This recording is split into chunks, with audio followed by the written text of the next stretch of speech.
Boker Tov Shalom, Rabbi Eric Solomon on Sunday, May 10th, here in Raleigh, North Carolina. It is Mother's Day. A little brief teaching for Mother's Day, a little separating from the Torah portion for a second.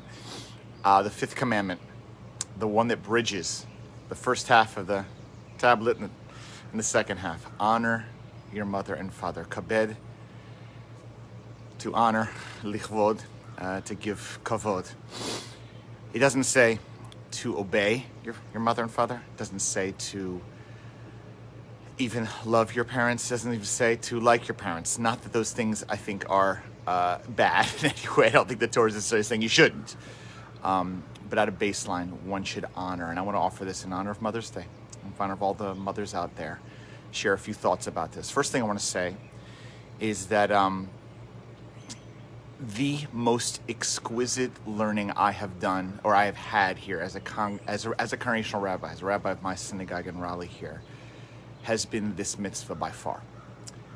And I'm going to end by telling a story about it, but I just want to say that there are certain mitzvot that one really can't learn simply from the books, from what's on paper. Because honor is such a amorphous word. It's a word that the halacha does explain certain things about how to honor.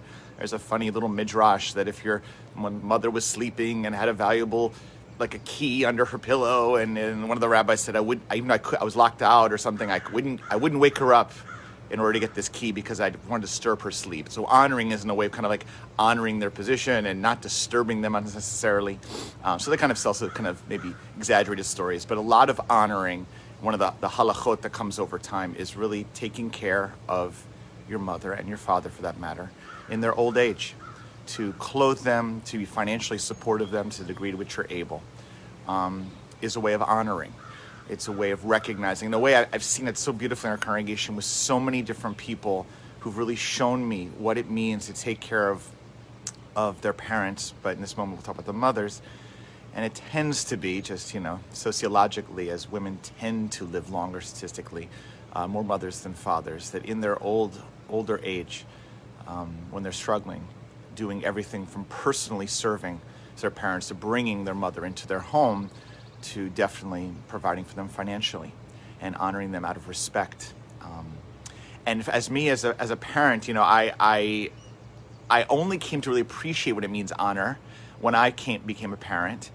And I began to realize, especially when we had our first baby, and I realized how much work it was, especially at the beginning.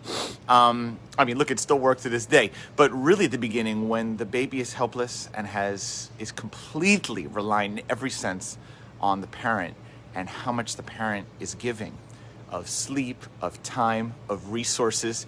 Once a rabbi said, generations ago, you had children so they could be producers, they could help on the farm, whatever. Now you have children and they're entirely consumers. It's so much they need. But that means there's so much on the parent to give. And the idea being that you honor them really is a return of that gift later in life by giving back to them in the time when they are struggling and when they are in need. And in fact, the role of a congregation is for those people who sadly, either whatever reasons, do not have someone to take care of them. The congregation takes care of them. We serve the role of honoring, in a sense, the mother and father by providing for that generation, for whatever reasons may be that person does not have someone. And we do that mitzvah with love. And it is an honor, it's a kavod to do that. So I want to say, though, one last story about honoring one's mother and father on Mother's Day. I remember a number of years ago, we had a person in our congregation where I was meeting a mother was dying, she was in hospice, and I was working closely with the daughter. I was pastoring to her. And she was really struggling. She and her mother had a very challenging relationship, not atypical, nothing abusive, nothing beyond the pale, but difficult. And she found her mother to be overly critical and often a source of pain in her life. And we talked a lot about this in terms of the mitzvah, of what it means to honor, and that she doesn't have to pretend, even at the end of life, that she enjoys what her mother had to say to her, or that she agrees with her mother's opinions. She doesn't. But that her job, and she was fulfilling it, was to provide for her, to care for her in her last moments, to provide food, shelter, to be at the hospice, to be a loving presence, really, for her. And she did it exquisitely. I'll never forget at the very end, when it came time for the final, what I call Jewish last rites, the final Shema Yisrael and the Vidui, the confessional. When I was explaining to her the things that we do in those last stages, we say, I love you, if we can say it. Thank you for those things we can thank the mother for. And usually I say, if you can't find something easily accessible, then think about those things that were maybe when you were a baby, that you don't even remember. And I'm sorry for anything that you think you can offer to that. So I remember at the very end, she, after a number of sessions and thinking and a lot of work she did, she climbed up next to the bed of her mother, was in hospice. And she said to her, she said, you know, Mom, and her mother, I don't think really could hear. She was in just the edge of consciousness. She was dying. She said, Mom, you know, many years, we've had a lot of challenges, a lot of difficulties, a lot of fights. But I want to say that I recognize that even though you did things that hurt me and were hard for me, and there were times where I was deeply frustrated with you, you were trying your best. You were doing the best you could for me. You loved me, and this was your best attempt. And even though it didn't always land, I can love you and be grateful for you for the attempt. And she gave her a kiss. I thought that was honor par excellence. You know, there's no class on how to be a parent. Everyone, most people. Okay, look, there's the percent that are abusive and horrible. Let's forget about those. I'm talking about the by and large, most parents. There's no class, there's no lesson. They got what they inherited from the generations past, and they're trying their best to move forward. They're trying their best to parent, and what's rooted in it is love.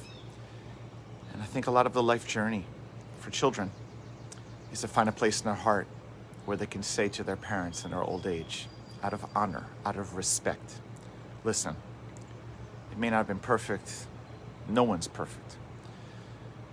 But I know in your heart you were trying your best. With what you had, you were doing the best you could. And I can love you and be grateful for that. On behalf of that and what you did for me when I was a very, very young baby, I return that chesed to you in your old age. So on this Mother's Day, I pray that everyone here can find love in their heart, even like in their heart. For those that don't have mothers near them, I hope you perhaps find some time to walk and pray and reflect on the mothers that are not here in body but are in spirit and the influence they had on you, hopefully positively.